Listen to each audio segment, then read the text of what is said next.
This is A View from the Bunker. Now, here's Derek Gilbert. Is it possible to literally scare the hell out of somebody? Welcome to A View from the Bunker. I'm Derek Gilbert. That'll be our topic of discussion tonight. I mean that in a literal sense. Can you use horror to actually illustrate spiritual truth? We will discuss that tonight with our panel for our monthly Iron and Myth series, and I think we may reach a conclusion that surprises, if not you, then at least someone else who is watching or listening to this program tonight. By the way, please take a moment, especially if you're watching this program on YouTube. If you're watching at YouTube or youtube.com/Gilbert House channel, God bless you.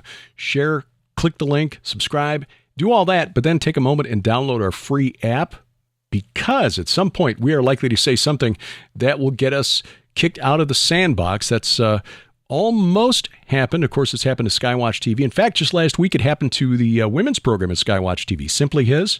I mean, these are the nicest, gentlest ladies you would ever want to meet. I mean, Catherine Horn, Donna Howell, Nita Horn. I mean, these are genuinely sweet and gentle people who give sacrificially of themselves. The work that they do at Whispering Ponies Ranch, much of which is unseen by the public at large, is truly commendable and outstanding. And yet they said something that got the Simply His YouTube channel yanked. Don't know what it was. So that's just illustrates the point, because they've gone back into our files, our archives, a couple of times now and found old programs. One was 18 months ago, one was 3 years ago, and hit us with a strike. So if we're really good for a little while longer, they'll drop the strike. But if not, well, another strike comes up and we're off for good. So just to make sure you don't get canceled, or we don't get canceled or cut off from you if you are getting some value from these programs, please get our app, iOS, Android, Amazon, Kindle, Fire. You'll find it at gilberthouse.org/app. So joining us to discuss horror and its use as an apologetics tool, the director of the Institute of Biblical Anthropology and author of a number of books, including Interview with the Giant, Ethnohistorical Notes on the Nephilim, Dr. Judd Burton, best-selling author and award-winning screenwriter Brian Godawa. Oh, he's got some really interesting stuff coming in the near future. We'll talk with him about that in the weeks ahead. And the man who discovered the Serpent Mound of Bashan, author of Giants, Sons of the Gods, now available in a special 10th anniversary revised and expanded edition, Doug Van Dorn. Telling horror stories with a supernatural twist, I mean, that's common. I mean, a lot of horror fiction, horror films, horror series on television feature supernatural plot lines. Is there a way we can use this? Or maybe the better way of putting this is, how can we, as Christians, use this genre to actually illustrate supernatural, spiritual truth? Brian, this is something that's right up your alley. So I'm glad that Doug suggested this last month, because we're surrounded by it. I mean, some of the most popular programs, series on television, the Walking Dead series, some of the most popular horror fiction over the last half century or so, Stephen King. A lot of supernatural themes, but not necessarily from a Christian perspective. I mean, how do we as Christians take this and use it?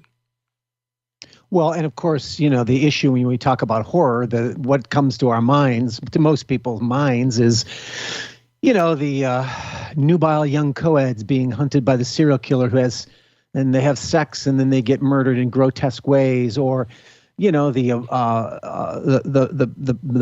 hybrid monsters hunting people and blood and gore, and it's sometimes in some ways it's like the worst of horror comes to our mind with that term, and I think that it was the kind of thing that even for me as a Christian, I had to wrestle with, early on in my storytelling aspect of my life, because as a storyteller, you of course traffic in those kinds of things, and so much so that I ended up writing an article on this issue of apologetics, or of horror as an apologetic, And it's important because of these extreme sort of grotesque concepts of horror that we have in our minds, it makes it oftentimes difficult for Christians certainly to either, accept it as a genre for storytelling, or even defend it. Like many times it's often attacked as being, this is demonic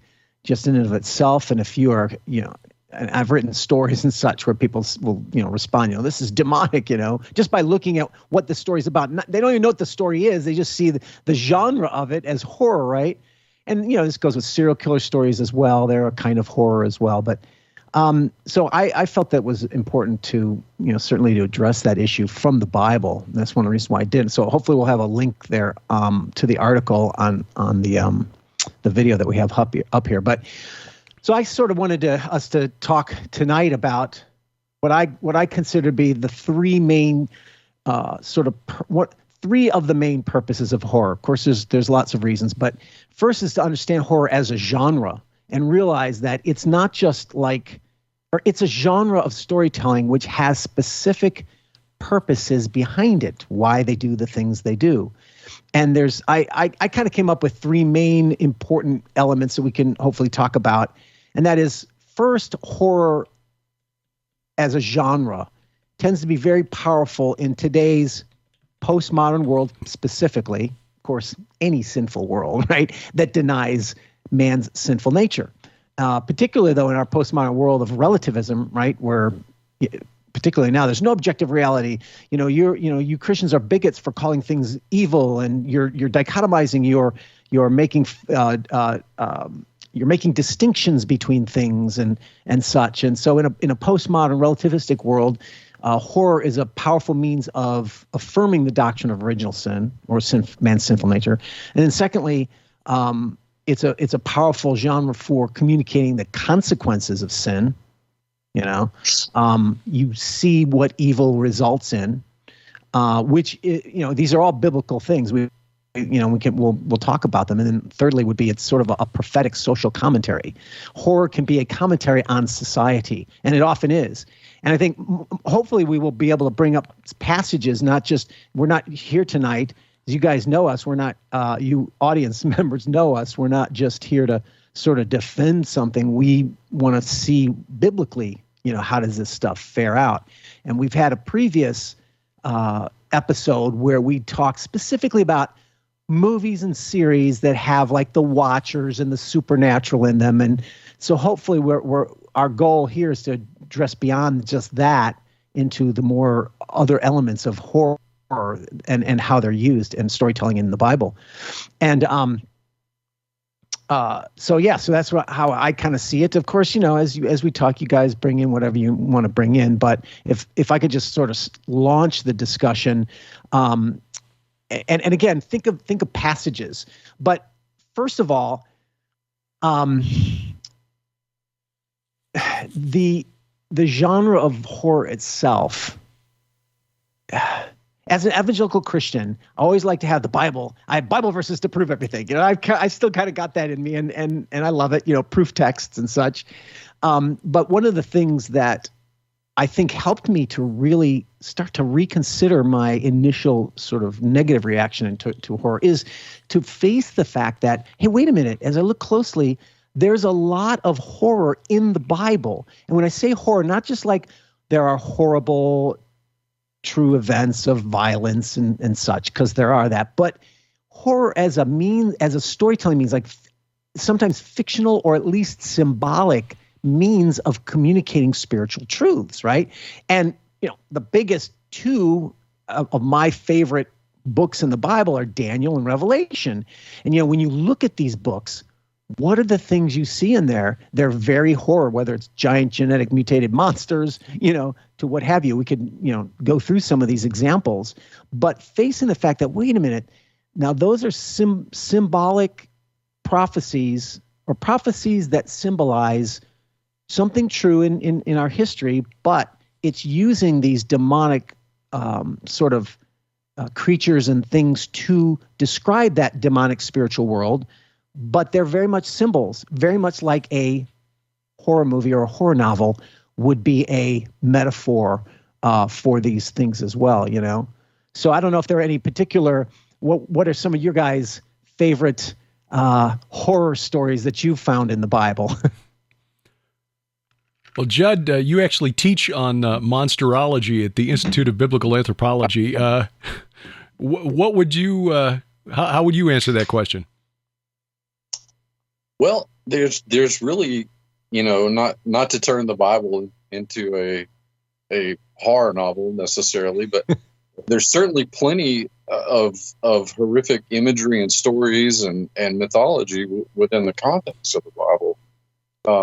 As you point out, I do teach a program called Preternatural Morphology, which sort of looks at monsters through the biblical lens, the like the werewolf and the ghoul and the vampire, some of the more well known of these near perennial monsters that sort of exist in world mythology, and the Bible's no exception. Now, as far as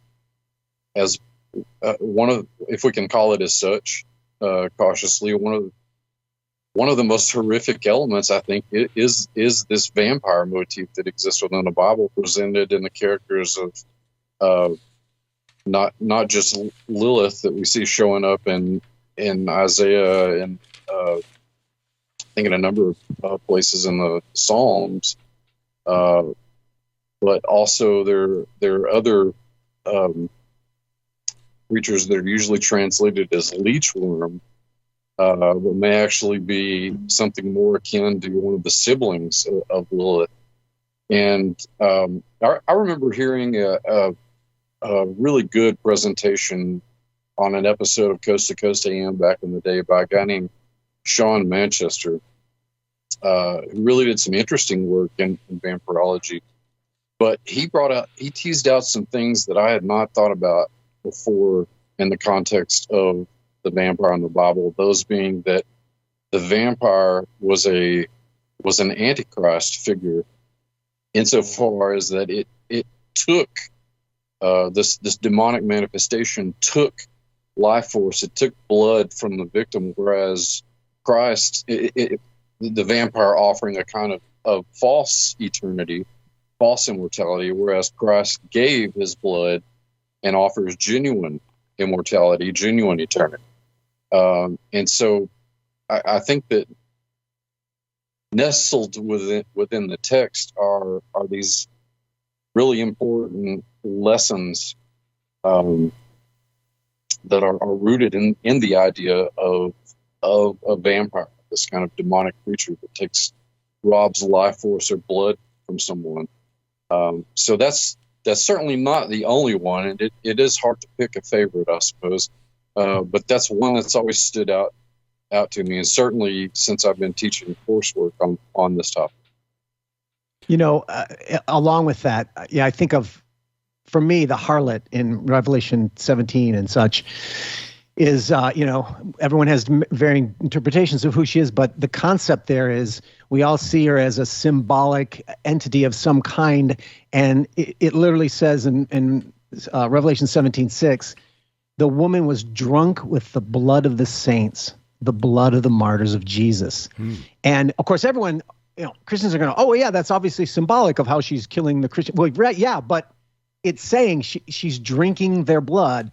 And interestingly, vampirism, even going back to Dracula and Nosferatu, that the notion had always been embedded there of the Christian notion that you're talking about. Even in the traditional Dracula stories, it was this symbolic notion that's tied to Christ's blood, etc. But it's the same symbolism, and we're not just like finding little, here's a little passage, but like this concept, like you said, Judd, it's in multiple passages of this notion of drinking blood, and what else is that but a metaphor, Yeah, long before, let's say the Christian horror genre or Christian paranormal genre was even really an ensconced thing in our culture, Bram Stoker, who most people know as the author of Dracula, wrote this novel where essentially there are the kind of folkloric tools that they're using in an apotropaic manner to dispatch with Dracula, steaks and garlic and things like that. But there's also this very palpable Christian religious theme that runs throughout the course of the novel. And it's, as it turns out, Christian faith is the main armament that this small group of people led by Professor Van Helsing use against the king vampire himself, Dracula. And you can certainly see where Stoker gets as an heir to Western thought. You can certainly see where Stoker is drawing from and what he was heavily influenced in. Not just the minutiae of Eastern European folklore, but the broader scope of supernatural evil as it was presented in the Bible. Doug, what's as a pastor, how would you answer Brian's question? What is the most significant or most terrifying example of horror in the Bible? I was just thinking about different kinds of genres within horror. So, you have horror as a genre within all movie making, but within horror, you have all kinds of different things itself, right? So you have monster movies, even those have different kinds of monsters that you can talk about, for anything from Godzilla to a vampire, whatever. Those are very different sorts of things. But then you have like slasher or psychological thriller kind of things. Those are very different. So to answer the question is kind of tough, because it depends on if I'm thinking about a monster at the moment, or if I'm thinking about some sort of demonic possession, or if I'm thinking about somebody who's acting really wickedly. But one of them that comes to my mind is this, first of all, the story of Sodom and Gomorrah, and how, God punishes this wicked city for what they're doing within the city over the course of all this time. And, the one snapshot that we have is that these men want to violate these two men angels that come in. So that drives you back to Genesis 6. So that story is actually built on an earlier story of horror, which is the Watchers coming down and doing what they did. But, and then you have Lot's wife turning into a pillar of salt. I mean, you can think of that as funny or whatever, but it's not funny. It's completely horrific. I mean, that is true horror, if ever there was such a thing. But my mind doesn't stop there, because it actually goes to the story at the end of Judges, where that Levite and his concubine go to that town, and it's a replay of the Sodom and Gomorrah story, except for on steroids. So it turns out that they end up violating her, and she dies, and then he cuts her into 12 pieces and sends her to the 12 parts of Israel. I mean, if you were to make a movie out of that, what other genre could you possibly call that other than horror? Absolutely, I agree. Now, but I do know there are plenty of Christians would say, yeah, but it's not the same thing, because that really happened. That's history, and that's evil that men do, right? And they would argue that's how they would argue against Sure. that, which is why I've tended to focus on the fictional or the symbolic elements, because those are clearly more like the stories we have today. You know what I mean? Although I agree with you, though, in essence, that is horror, and to even go there and to describe the story as they do, it's definitely horror. But let me give an example of the fictional that's doing the same Sure. same thing as that story, and that could be Ezekiel 16 or Ezekiel 23. Mm-hmm. And I will only say that that's a prophecy where God is talking about Israel and Judah, and he likens them to two sisters, like in Oloha and Oholiabah or something, however you say that in Ezekiel 23. But then he also talks about them, I think, more specifically in Ezekiel 16, I think it is, yeah, and it's a little bit more direct, but the idea there is he's describing the spiritual, and this is why I think it's so important to understand this. He's describing the spiritual reality of Israel's apostasy from Yahweh. How, and how does God communicate the seriousness of that? He uses symbolism that is horrific, like the Sodom and Gomorrah event, and he describes Israel and Samaria as two girls who play the whore with other gods and other peoples. And he literally uses descriptions that you would not be able to read these Bible passages to your children until they are of age, more mature, be able to handle it. For instance, he in Ezekiel 23, we read, he describes, like I said, the symbol, the sisters Samaria and Jerusalem, right? And so he describes Samaria as playing the whore while she was mine, meaning God was married to her. She lusted after her lovers, the Assyrian warriors. She bestowed her whoring upon them, the choicest men of Assyria, and defiled herself, these are all sexual terms, with all the idols of everyone after whom she lusted. She did not give up her whoring that she had begun in Egypt. In her youth, men had lain with her and handled her virgin bosom, poured out their whoring lust upon her. He goes on to describe later on that, like, her lovers, these false gods who are described this way, whose sexual members were like those of donkeys and whose issue, semen, was like that of horses. You longed for them as they pressed your bosom and your breast. So, I mean, this is a very, very descriptive. It's not just sexual, it's also horror, because at the end God says he will take her lovers, in other words, these other nations that Israel is uniting with in disobedience against God. He describes their faithlessness as sexual faithlessness, and then their end will be, I will deliver you into the hands of those whom you hate, into the hands of those whom you turned in disgust, the ones you had sex with. They shall deal with you in hatred and leave you naked and bare, and the nakedness of your whoring shall be uncovered. And then in chapter 16, he describes how they will cut you up into pieces. Again, the same thing as what you mentioned. Right. And so that's clearly a symbolic fictional parable and so the point of it is this. This is where the power of horror and it's a horror that's sexual as well, right? Which is also, this reminds me of all these slasher movies where the teens are going out and they're having sex and they're getting killed one by one. And while I would admit that that can be exploitative and excessive, and that becomes a debate in and of itself. At what point is how do you deal with sin, and then when does it become exploitative versus revelatory of sin, right, or of evil? Right. But just in principle. Ironically, a lot of these slasher films actually have a rooted Judeo-Christian morality because, and of course things have changed in the genre over time, but it was basically the notion that the kids who were living promiscuously and having sex outside of marriage were the ones that got killed, and it was usually the virgin who lived in the end, right? Right.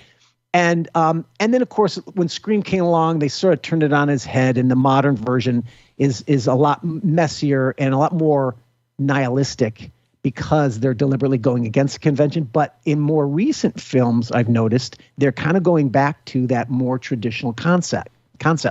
So my point here is that those slasher movies are doing very much the same thing of describing that morality as resulting in their destruction and murder, just like God himself used that sort of horror component of cutting up into pieces and rape, mass rape and gang rape and all this kind of stuff, using that as a metaphor for spiritual judgment upon them for their apostasy from God himself. And that's why Ezekiel 16 and 23 are also among my favorite chapters, because I always like to say, why don't you read those to your kids and tell me, the Bible's not rated R. No, it is. And you won't read some of it until they are mature of age. Yeah, a couple of chapters in Leviticus, too, I want to respond to this a little bit, Brian. I wasn't expecting this to go here, but I think it's really interesting because, if we are, some of the people who are going to listen to this, I don't know how many with the, the audience that we have, but some for sure aren't going to like horror. Not everybody has to like horror. That's fine. But some will have like they really don't like horror because of, theological reasons, or it's a ungodly genre or whatever the case might be.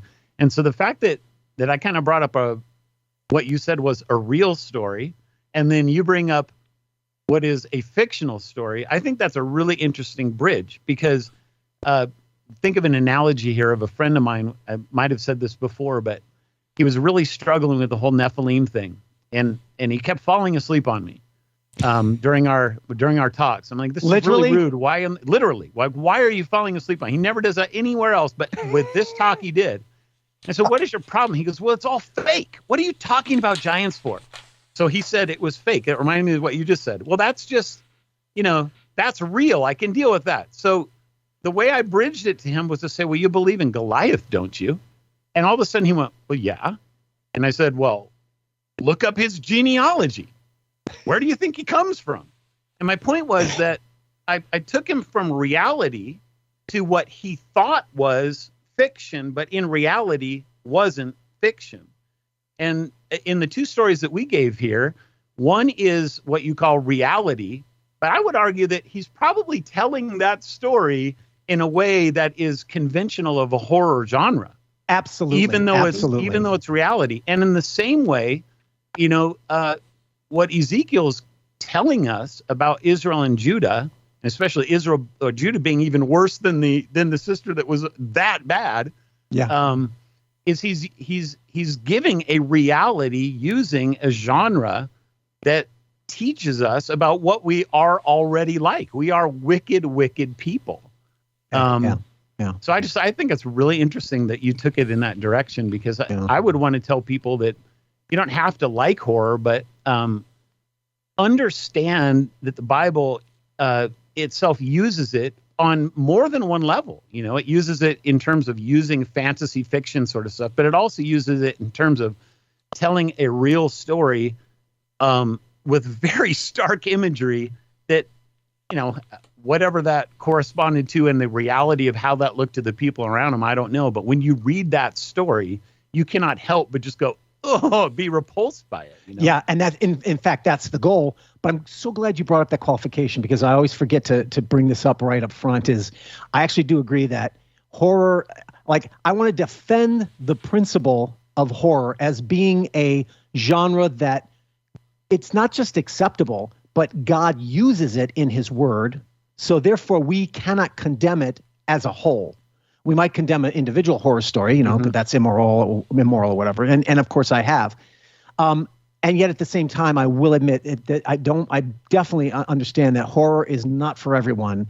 And I do not look down or judge those who don't like it, just like I don't want them to judge me. Absolutely. Because I've come to realize it's more the person's emotional capacities as well as their imaginative capacities. Like, my wife can't watch any of that stuff. A lot of wives can't, but my wife specifically can't, because her imagination is so, I guess, receptive to the imagery and the story itself that, whereas I don't know how to describe it, but I feel like it in a way it strikes her soul and psyche with much more reality than mine. Like, I filter it through my mind and imagination as a, this is a parable, or this is a genre. What is it teaching me, etc. And she just sort of drinks from it directly, which is more frightening to her and brings her places that she doesn't feel she can go. And I fully respect that, and which is one of the reasons why my wife has not read any of my novels, because my novels, as you know, have sex, violence, and a lot of horror elements in them, even though they're Bible stories, right? And I've accepted that for a long time ago because of her own sensibility. So people understand we're not arguing that you have to like it. Yeah. But you do have to accept that God does it. Yeah, and there are some Christians, and there are some Christians who recognize in themselves that like Kimberly, a friend of mine who was a huge fan of the Walking Dead series, but the zombie genre as a whole, realized at one point that he had to stop watching it because he was enjoying it too much, and actually was enduring some supernatural events in their home that were not positive. That's fair. And when he stopped that and actually did a cleansing of the home, going through the house and praying over each room, and that ended. And Sharon has actually given a presentation on this, wrote a piece about it in a book published by Tom Horn years ago called God's Ghostbusters, Your Brain on Virtual Sin. What is the difference between sacrificing to an idol and or the shedding of blood, which was forbidden by God, told Noah, even if a wild beast sheds human blood, a reckoning will be required, and enjoying the depiction of this in film or in video games? I mean, is there a spiritual difference in the act if you're, say, playing a first-person shooter and enjoying blowing another player's head off, virtually speaking, as instead of doing it in real life? I don't know. That's another good qualification up front that we need to make. Yeah, this is much more nuanced than just either or. Absolutely. And I would argue the same thing. I love zombie movies. That's another genre we can step into, and I'll give one example of it. But I recognize that danger as well. Now, understanding the zombie genre, and we can bounce back to if people want to talk more about vampires, that's true. But since we're kind of going this direction, I thought that's interesting because zombies is definitely a very grotesque sort of genre, and as we know, it involves usually bashing in heads or shooting in heads and cutting off heads and stuff like that of the monsters, But it's interesting because that again, not all zombie stuff, but the genre itself has several biblical examples of it. But I would argue that, at least as I see it in today's world, like The Walking Dead, the dominant sort of theme, one of many themes that the genre itself inherently communicates, is that if you watch it, it's always about a contrast of two ethical systems, and that is, what are zombies? Zombies are human bodies without the soul, however you want to define that, but it's without the soul. And the point is that they're no longer human, but they become monsters because of them, wanting to eat human flesh. And so people have to kill them to survive, right? But most all of the zombie movies, and like one of my favorites is 28 Days Later and 28 Weeks Later, but also The Walking Dead, if you look closely, they're contrasting those who live by a Christian ethic of sacrifice. Are those, sometimes they die, but they save others, right, instead of themselves. Those are the heroic souls. Those are the humans who are being fully human. And then those characters who seek to protect themselves or to survival versus sacrifice. Those people tend to be the bad people because they end up letting others get eaten or killed and to protect themselves, and they are very selfish people. And that's a dominant theme all the way throughout The Walking Dead. As well as the 28 Weeks Later and most of the zombie movies, right? And to me, that's a very powerful, I see it as the comparison of the Judeo ethic versus the evolutionary ethic, which in a way is sort of an argument against evolution. But one of the, and I'll let you guys also talk about this as well, but I just wanted to read one of my favorite passages, which is Micah 3, and that is, this is another prophecy about the spiritual evil of the leaders of Israel. God himself is using the zombie as a metaphor. He says, "Hear you heads of Jacob, you rulers of house of Israel. Is it not for you to know justice?" You're supposed to be leading and being just. You who hate the good and love the evil. You hate the good and love the evil. You're not ruling right. Of course, this reminds us of Psalm 82 with the watchers, right? But he says, you tear off the skin of my people. You tear the skin off my people and their flesh from their bones. You eat the flesh of my people, flay their skin from them. I mean, this is a grotesque imagery in my mind right now. And break their bones in pieces and chop them up like meat in a pot, like flesh in a cauldron. Okay, maybe that's more cannibalism than zombies, but the idea there is still the same, and that is that when you become less human, when you turn from God, you become less human, and your treatment of other people is a kind of cannibalism, which is exactly what zombies are doing, and they are without soul, right? As well as, cannibalism, whether it's, Hannibal Lecter or what have you, right?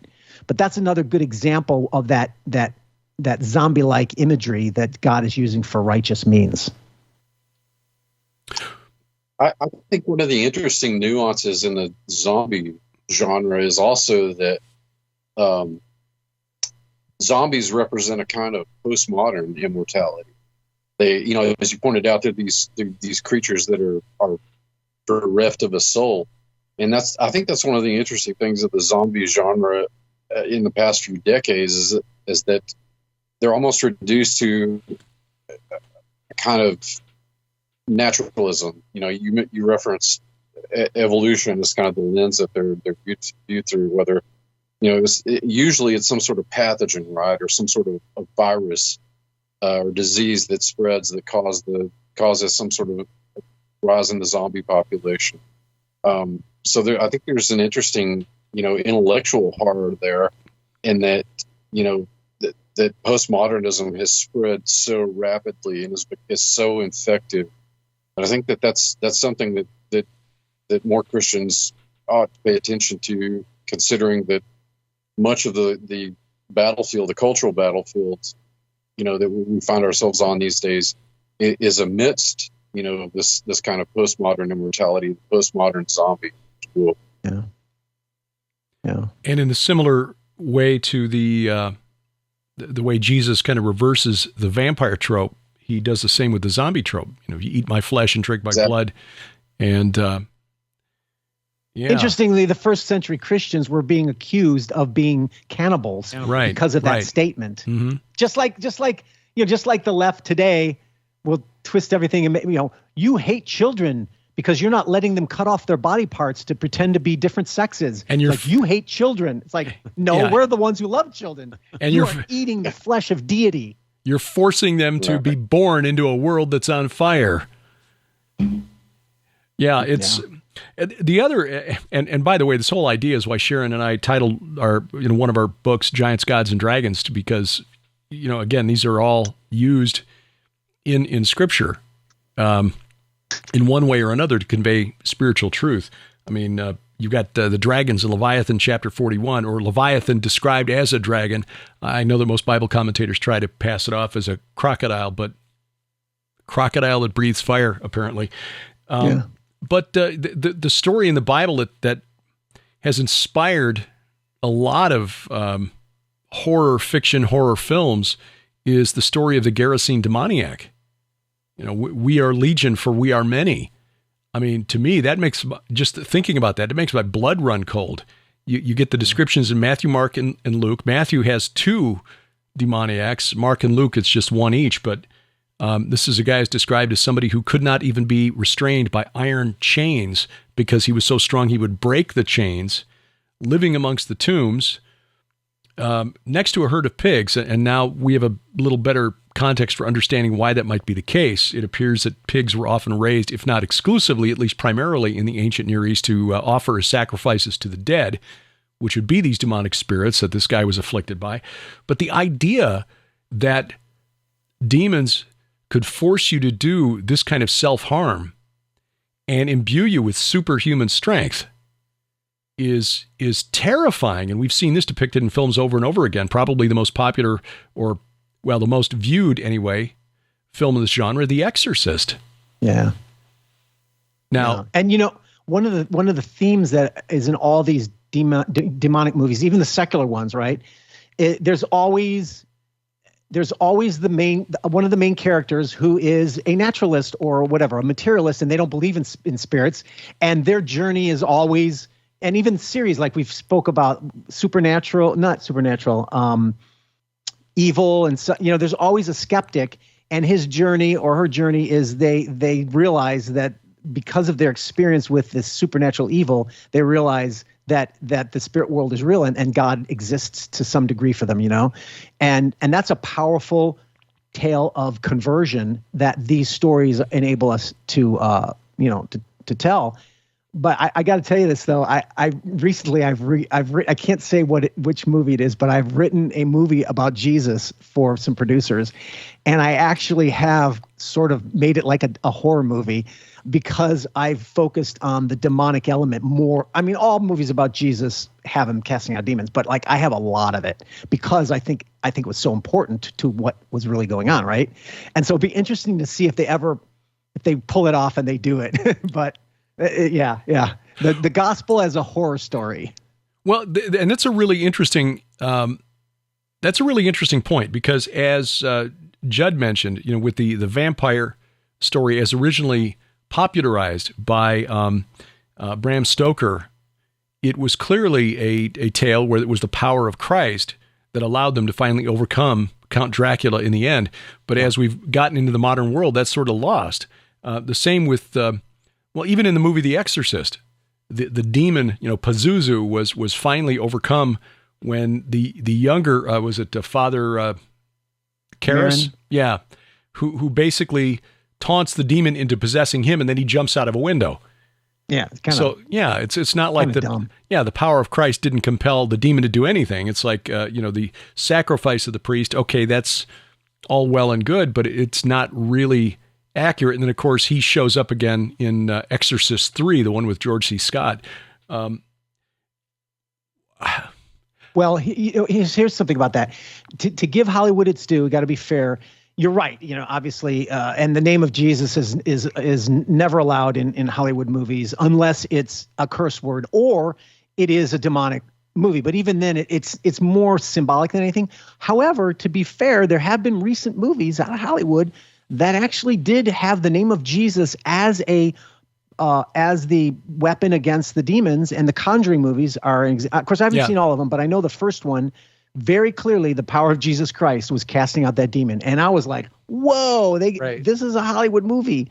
And then, of course, Scott Derrickson, he's a kind of a Christian, I guess, and he's made two movies: The Exorcism of Emily Rose and Deliver Us from Evil. And Deliver Us from Evil is a cop story, genre story, but and they both have those elements of the skeptic who doesn't believe in spirituality, but when he comes confronted with it, it becomes more real.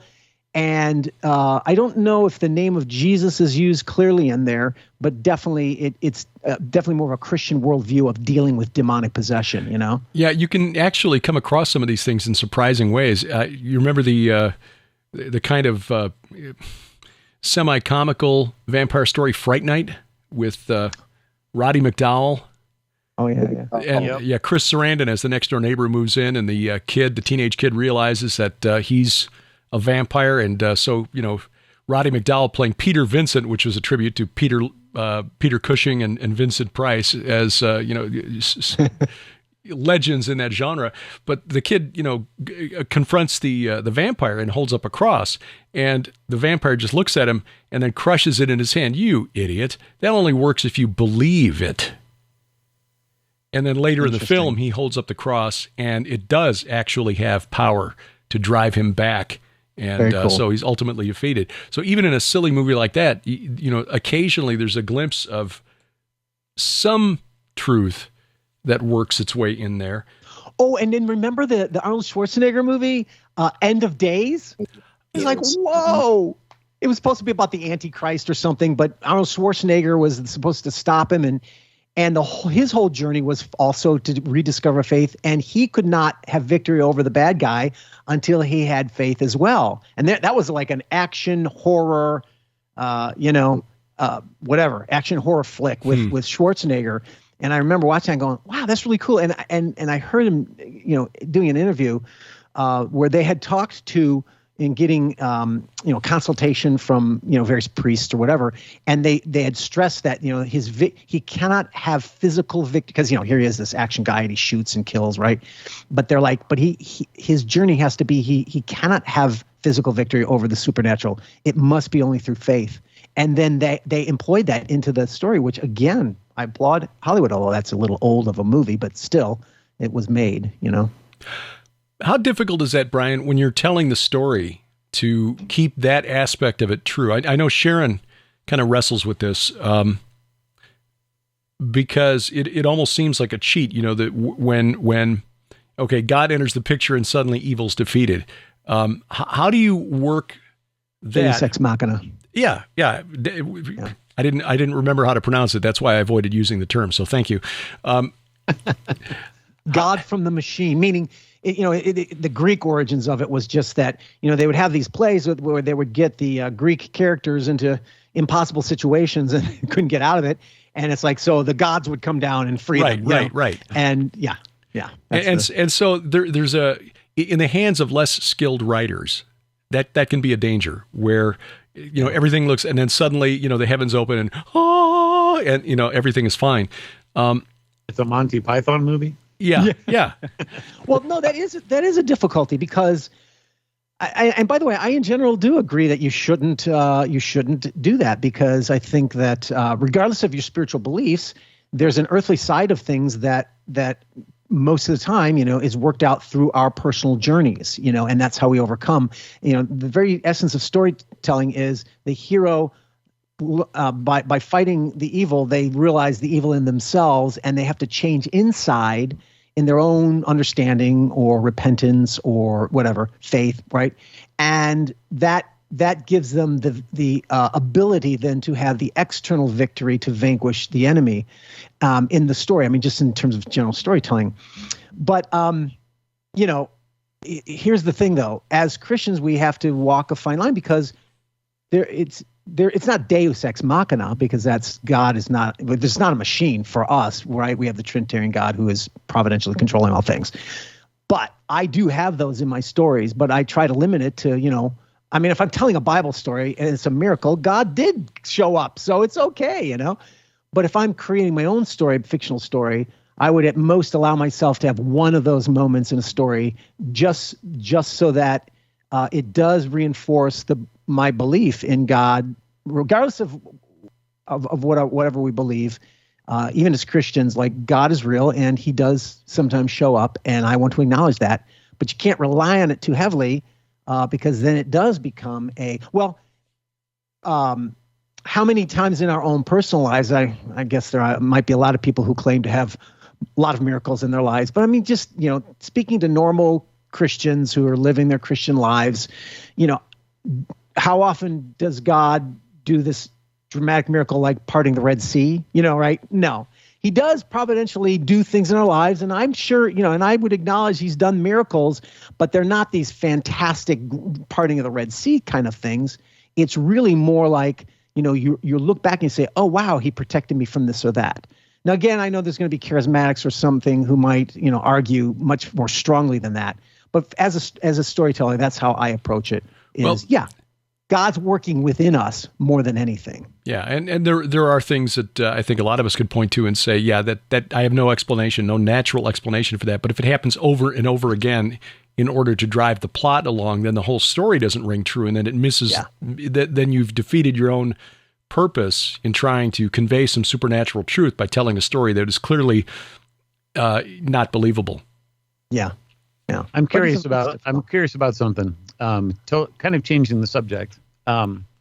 So I decided I wanted to come home today and prepare by watching a scary movie. And so I looked up scariest movies in insane asylums, and up came In the Mouth of Madness. Up came the movie called Session 9, which I think I had seen before. Yeah. And so my question is going to involve the idea of scare and fear and horror and what you guys think of about that. But to lay it out, I watched it and it wasn't scary at all. And I was really disappointed because I'm like, this wasn't scary.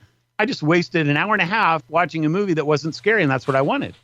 So I actually probably ended up missing some really interesting things because I was wanting one thing out of the horror movie, and I got something totally different. In that particular movie, they're in an insane asylum, so you're thinking that it's going to be all demonic or ghost sort of stuff, right? And they kind of tease that, and you're thinking through the whole movie, well, when's it going to come? And then at the end of the movie, it turns out the guy's basically a serial killer and goes crazy and kills all his buddies.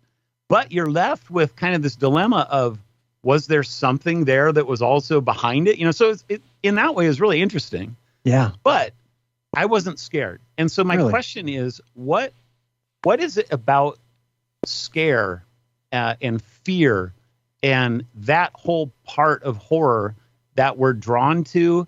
And why is it so important? And how should we think about that as Christians? Yeah, because that's another objection. Christians will say, oh, horror is just, it focuses on fear, and we should not fear. We should have, because we have the fear of the Lord, so we should not fear the world. We shouldn't focus on fear. So that's also something Christians bring up. It's a valid point, but I would suggest that in the context of knowing thy enemy, at least understanding what they're capable of and what their motivations are, I think horror can be a useful vehicle for conveying that. I mean, what do demons want? What do fallen angels want? What would hell be like if you got dragged off there? Those, I think, can be useful in conveying some, this is the reason Jesus had to go to the cross. If the horror doesn't have true fear in it, and I'm not saying this one didn't, it just didn't meet my expectations. It was a different kind of a fear, I think. But if it doesn't have that in it, then it's like, what's the point? That's kind of what you think when you're in a horror movie. Even a comedy horror movie that's making fun of things like Scream might still has scare and fear in it. If it doesn't have that, it doesn't work. Why is that? Why do we need that fear and that scare? What? That is a good question. And again, I think for some people, it is not healthy, as we discussed earlier, but for others, it's enjoyable. I mean, the Alien franchise, that first Alien movie where Ripley realizes suddenly she's in the space capsule and the creature is in there with her, and she's trying to figure out how to get it out of the ship while she's clearly terrified. That is very engaging. You're drawn to her character because she's heroic while she's being terrified, while she's terrified at the same time, which again rings true. She's fighting through the fear. I don't know. That's not one that you watch because you enjoy the gore. I don't think, but there are other films that are horror, like the Saw movies. To me, that was just torture porn. I didn't see anything. One could make that argument, sure. Yeah. And I would argue that, so we would all have to acknowledge that fear in and of itself is not intrinsically wrong. My favorite example is like, if you're swimming out in the ocean and someone else sees a shark, they want to instill fear in you. So you get the heck out of the water. Right. And that's good fear. So there is good fear. And so, well, what is that? And of course that touches upon some of the very first things, I brought up, which is, fearing consequences, right? The purpose is you frighten someone, and by showing them the consequences of bad or immoral choices, and the fear that comes from seeing people make those choices and experience the results, the horror results of that. For example, like I mentioned earlier, young kids having sex, without morality and such, and the idea, the fear is to affirm righteousness, like to live righteously. And that's one component, right, of what fear can do. Fear is an affirmation of this is why you want to live righteously, because you don't want to end up like this. Just like you don't want to be eaten by a shark, so you should get the heck out of the water. And it's only going to be fear that causes you to get out of the water. So you have to experience the fear. And I would argue seeing some of these stories, not all of them, but seeing some stories, is the fear is an emotion that is also part of our humanity, just like the sentiments of romantic feelings, fear, the adrenaline of, like action where you get this sense of courage. Oh, I'm watching this, good guy take out the bad guys, and I want to be courageous like that to protect the innocent, things like that. So fear, I think fear does that. One of those elements is it points you towards righteous living and helps you avoid consequences. Those are a couple components, I would say. I think that it's interesting that, we think about how a horror movie will work its way out from beginning to end. And it has to have fear, but it usually doesn't start with fear. It usually starts something serene and happy, kind of pull you in and like you're a fish on a line, right? But it also doesn't end that way either. Yeah. They always resolve, right? So it's almost like when you go to a horror movie and you want to be scared, you also want there to be an ending where you're not afraid anymore. Yeah, that's the way horror works, right? Although almost all horror movies will have the last shot will be showing that the little tentacle that was cut off the monster starts wiggling in the grass, and that's setting up for the sequel. It's more than that. It really is more than that. It's that evil will continue on if you don't continue to fight it, but also to be vigilant. And I used to think that was sort of like,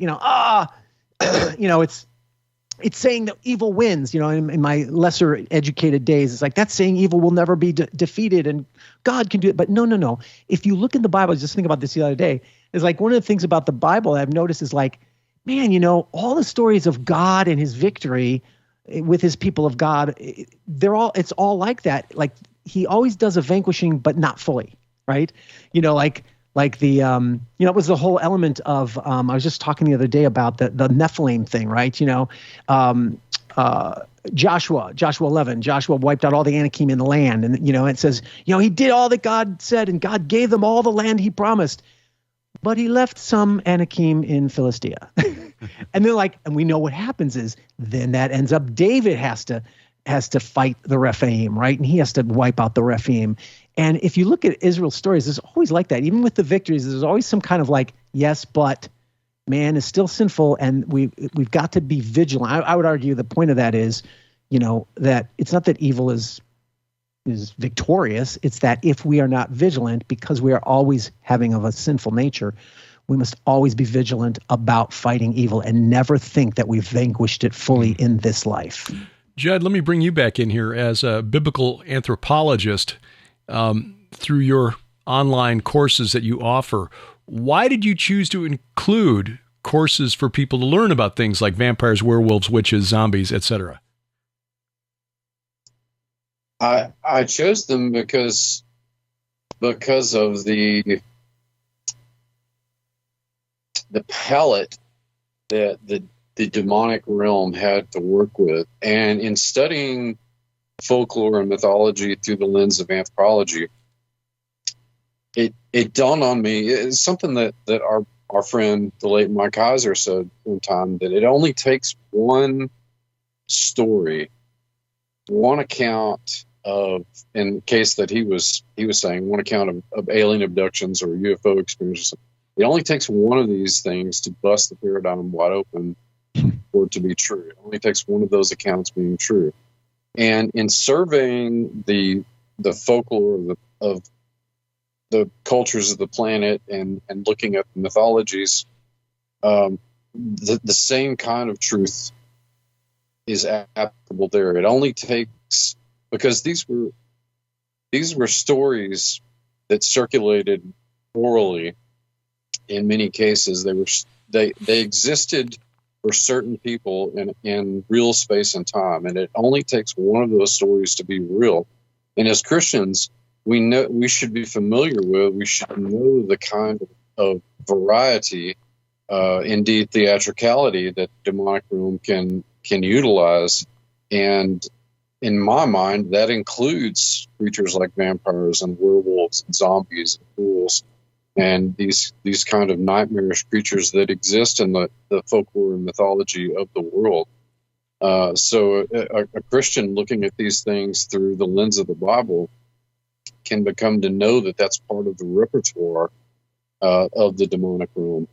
And certainly to bring it home to what we've been talking about today, the horror genre is a great mechanism for bringing that to at least the consideration of Christians, that this kind of supernatural evil is possible. And indeed, there may be evidence, in my mind, there is evidence to support that these kinds of manifestations are possible.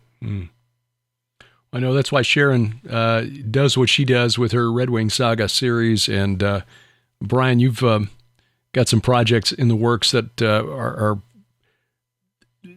going to, I think, make this very explicit, especially as the worldview, these literal doctrines of demons, propagate or have propagated through our culture and our society, especially through academia.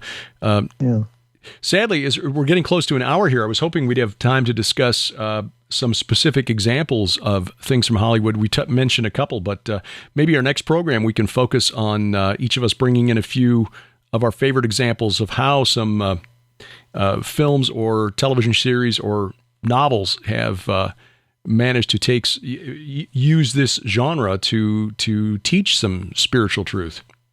Can I say one more thing then? Oh, absolutely. Not to extend it too far, but there's one other component that a lot of this is, we've already touched on it, but it's a lot deeper.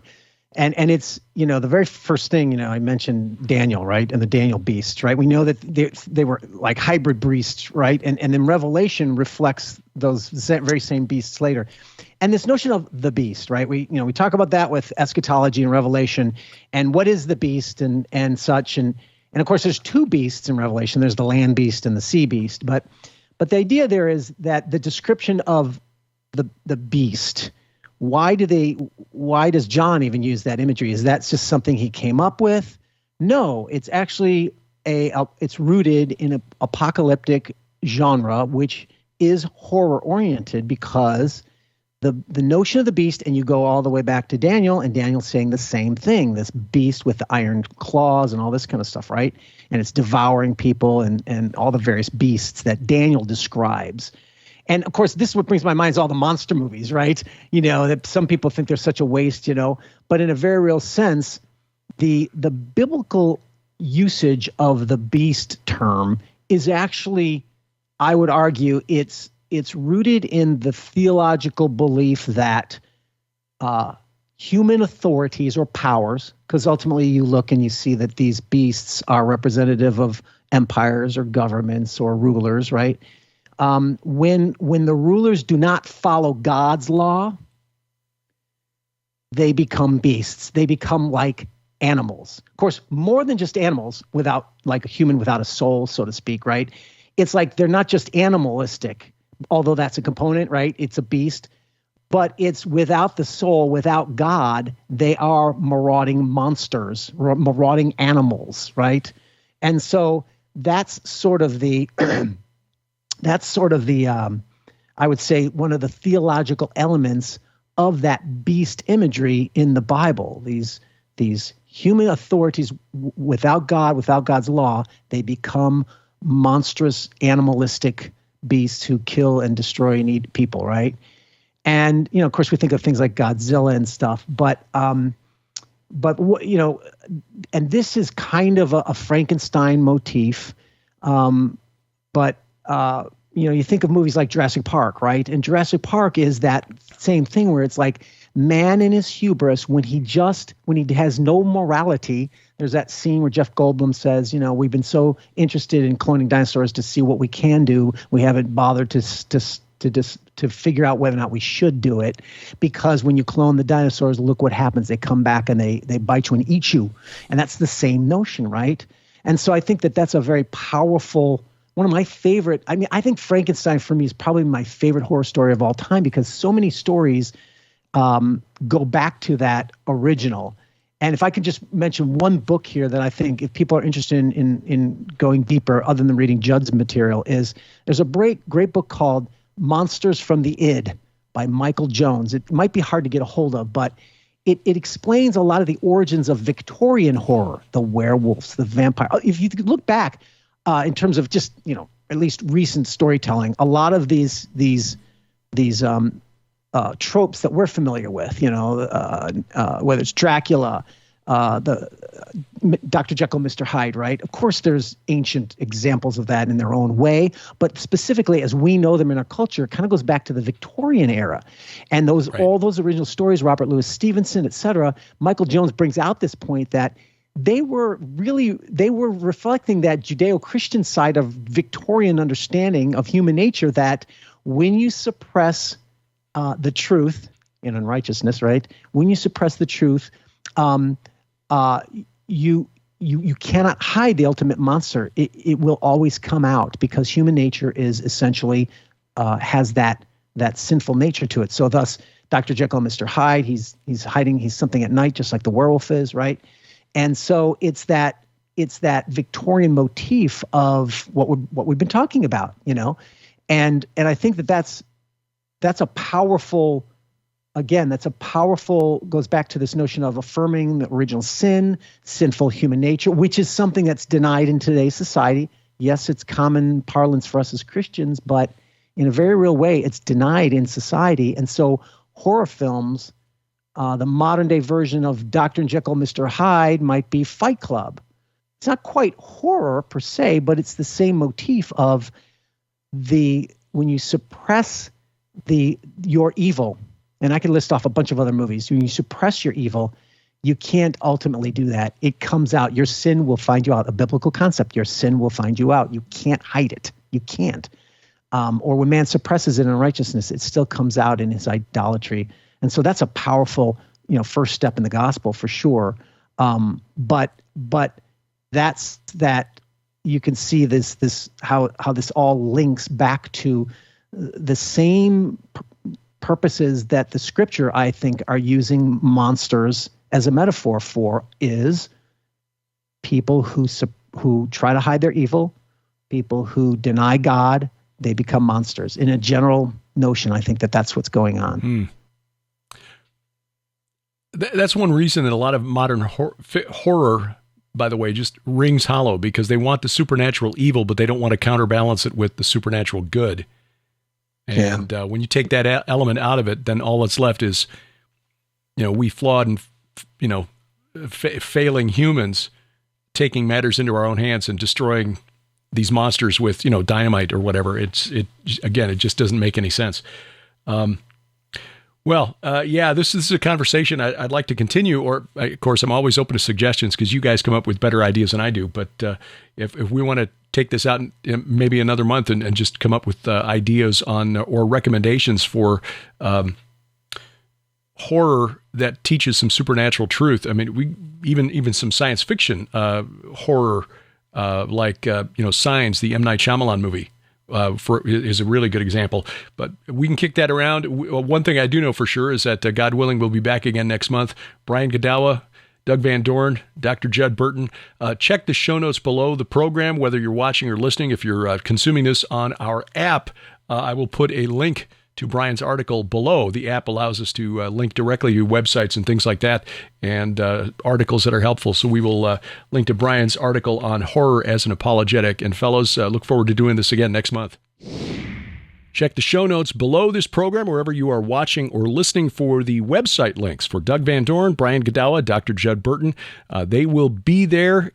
Thanks to Brian for reminding me to put those links there every time. So these guys are volunteering their time to be on this program. So the least we can do is direct your attention to their work, which has been of great help. We are a, not to sound cliche, but a mutual admiration society, which is why we enjoy doing these programs on a monthly basis. So coming up,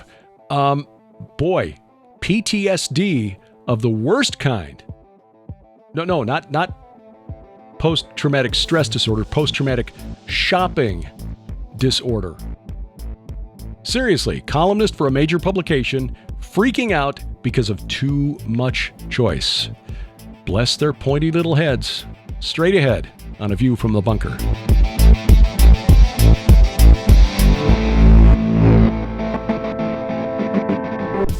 Hey, guess what month it is? And that's why maybe we're wearing red, white, and blue. It's July. It's July, which means not only that, the United States celebrates Independence Day, but also anniversary of something big. Yes, the 1947 Roswell crash, which occurred over 4th of July weekend. It did. In fact, in 2017, you and I and Josh Peck all went to Roswell to see exactly what happened and get some expert interviews.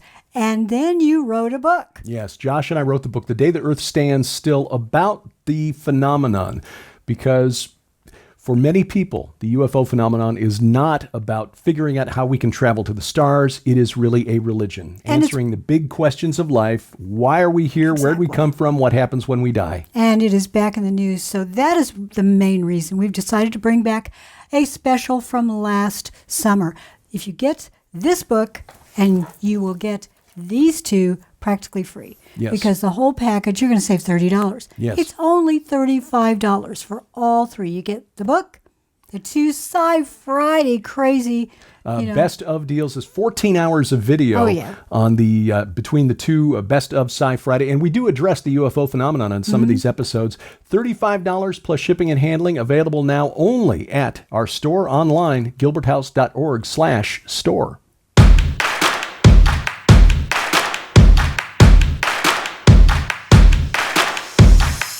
Walking the walk every Sunday night from the beautiful Missouri Ozarks. This is A View from the Bunker, and I'm Derek Gilbert. You'll find us online at vftv.net. My own website, derekpgilbert.com, but the web hub for everything we do is gilberthouse.org. gilberthouse.org. That's where you'll find links to all of our various and sundry programs, including our weekly Bible study, the Gilbert House Fellowship, our weekly broadcast program, Unraveling Revelation, these podcasts, and our original podcast, PID Radio, Peering into Darkness, the program that started it all back in 2005, and archive programs now going back to 2005, available through our app. And again, you'll find our app at gilberthouse.org/app. I keep forgetting to mention, and I should, because video, communicating via video is growing in popularity. I can't tell you how often we hear people who want to know more about a concept but don't have time to read. I mean, that's a problem for many of us. I don't have time to read as much as I would like. I have less time to watch video. I actually absorb information more quickly through reading, but I'm weird. A lot of people prefer video, and so we want to make you aware of our streaming video site. It is gilberthouse.org/video, and that will take you to a place where you can download or get eternal access. Not eternal, but you can rent or you can buy our video teachings and also our tour videos, our Wars of the Gods series from Israel. We've got another one coming out before the end of this year, and then another special video just dedicated to the pre-tour expedition that we just made to Israel. You can rent these teachings. We've been recording video going back to 2005 at conferences, here at home, at various presentations and topics. We got a lot of video out there. And so if you find something that is of interest or value to you, you can rent for as little as $3 for 7 days, or again, buy permanent access to the videos. Again, more on that on our website, gilberthouse.org/video. Well, I'd never heard of PTSD in terms of post-traumatic shopping disorder, but we are now reliably informed because it's published in The Atlantic, which is a serious publication. Not a conservative publication, of course.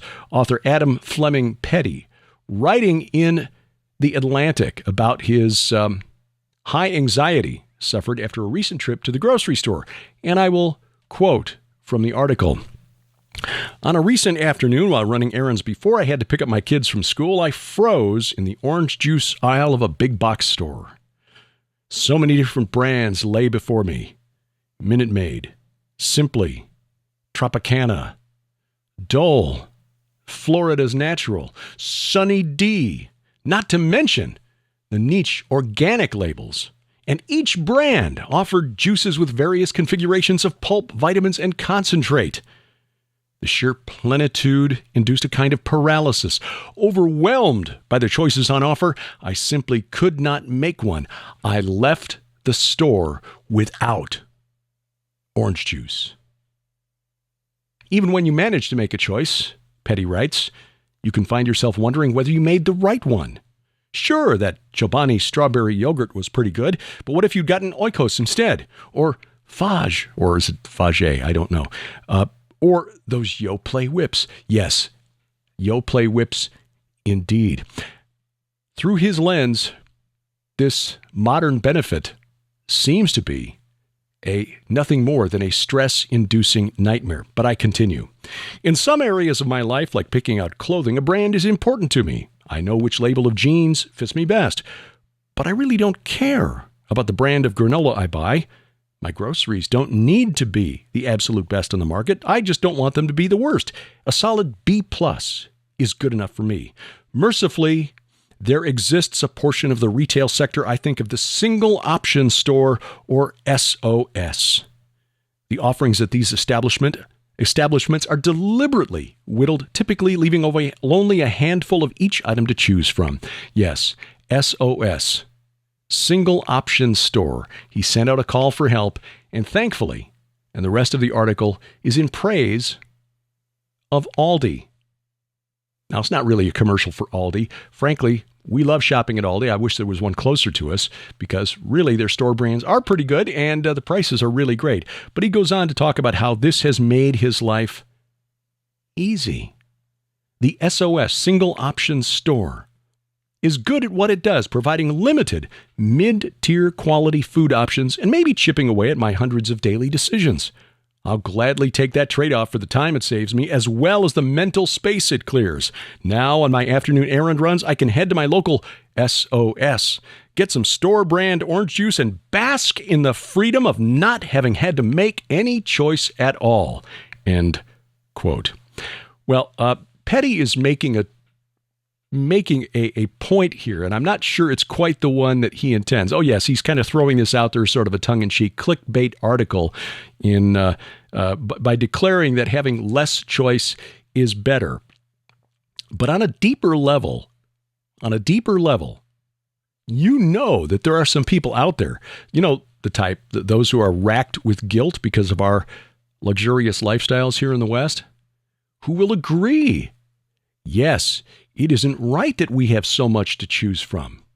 It's wasteful. It's extravagant. It shouldn't be allowed.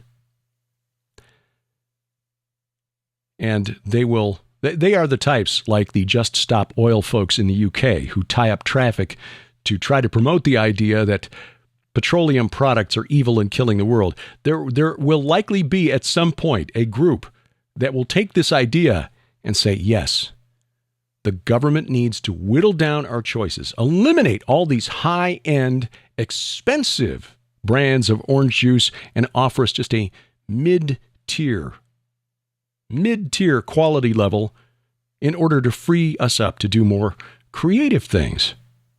The kind of stuff that artificial intelligence and robotics is supposed to do for us by freeing us from actually having to go to work. These are the kind of people who will opine that perhaps the old state-run stores offered by, the old Soviet Union were probably a pretty good idea. Come on, Mr. Petty, put on your big boy pants. When you go to the store, man up, make a decision, and then stand by it. And to all of you who actually stress over the fact that we here in the West have the blessing of choice, bless your pointy little heads. We got a couple of things to tell you about. Just a couple of weeks away from visiting Morningside with our good friend Aaron Lipkin, CEO of Lipkin Tours, and also the producer of the Hidden Israel series of DVDs. Aaron is a very prolific and expert pilot of a high-def drone video drone, that is. He has graciously allowed us to use his drone video in our most recent Israel tour video, and the next couple of videos we got coming out, we will also be making use of his footage, which I know is an old term because we don't actually have feet of, film anymore in the modern digital age, but there it is. Anyway, he will be joining us for a taping of the Jim Bakker Show on Tuesday, July 25th. That's 2023, of course. And this is open to the public and free. So if you're in the Ozarks on Tuesday, July 25th of this year, 2023, you are welcome to join us. Aaron will be talking about archaeology in Israel and his role in helping secure the lead curse tablet found at the site of Joshua's altar, showing that there were literate Hebrews in the land well before skeptics and minimalists believe. And we may be talking about our most recent tour and our expedition and how Aaron helped us visit sites like Gilgal Rephaim, the Serpent Mound of Bashan, and the massive dolmen near the Shamir Kibbutz with the 50-ton capstone. Again, that's Tuesday, July 25th at Morningside. We've got information at our website, gilberthouse.org. Also on our app, there is a calendar section inside the app with all of our upcoming events in there, and it does have a map. So if you need directions to Morningside, you can find that in there as well. That following, just that same week, we will be traveling to the Dayton, Ohio area for the Go Therefore Conference. That's in Brookville, Ohio. Dr. Mike Spalding, Kathy Spalding, putting this on at Neil Peterson's Church, the Harvest Revival Center in Brookville. We'll be there with Dr. Michael Lake, L.A. Marzulli, Dr. Sherry Tenpenny, Coach Dave Daubenmeyer, David Hevner, Dr. Greg Reed, Thomas Dunn, Vicki Joy Anderson, Kenny C., David Paxton, Randy Conway. This is going to be a great gathering. So please take advantage of this. Oh, Pastor Casper McLeod. I can't forget Casper. Please, if you're in the area or if you can travel, come on, join us. It's $59 registration and well worth it. The facility is a great setting for this. If you can't travel, but you want to take advantage of the information that will be presented live, well, it's not live streaming, but it's slightly delayed, but it's almost real-time video, and you can take advantage of that as well. Sign up for that at the website, gothereforeconference.com. You can also get tickets to register there as well. gothereforeconference.com. In October, Saturday the 28th, going to be at an event called the Pitchfork and Hoe Gathering in Valley City, North Dakota. Details on that are forthcoming. And, of course, we are looking forward to next March when we return to Israel, God willing, with our special guest, Timothy Alberino.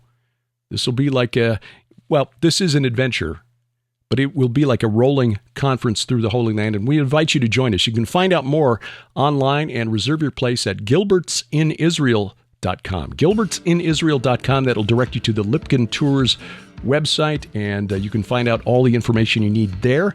And again, reserve your spot to join us in Israel next March 31st through April 9th of 2024. And we hope we see you in the Holy Land. Thank you for taking time out of your schedule to join us this week. Again, if you're watching this on YouTube, thank you. Subscribe, share, but as a backup, at least please download our free app to your smartphone or tablet. If you get a spare moment, if you're listening on a podcatcher, if you could leave us a review at Apple Podcasts, Google Podcasts, Amazon Music, iHeartRadio, Spotify, Spreaker, Stitcher, wherever fine podcasts are sold. Our announcer is the inimitable D.C. Good. And A View from the Bunker is a production of Gilbert House Ministries, released under Creative Commons Attribution, Non-Commercial, No Derivatives 4.0 International License. We wrestle not against flesh and blood. I'm Derek Gilbert, and this is A View from the Bunker.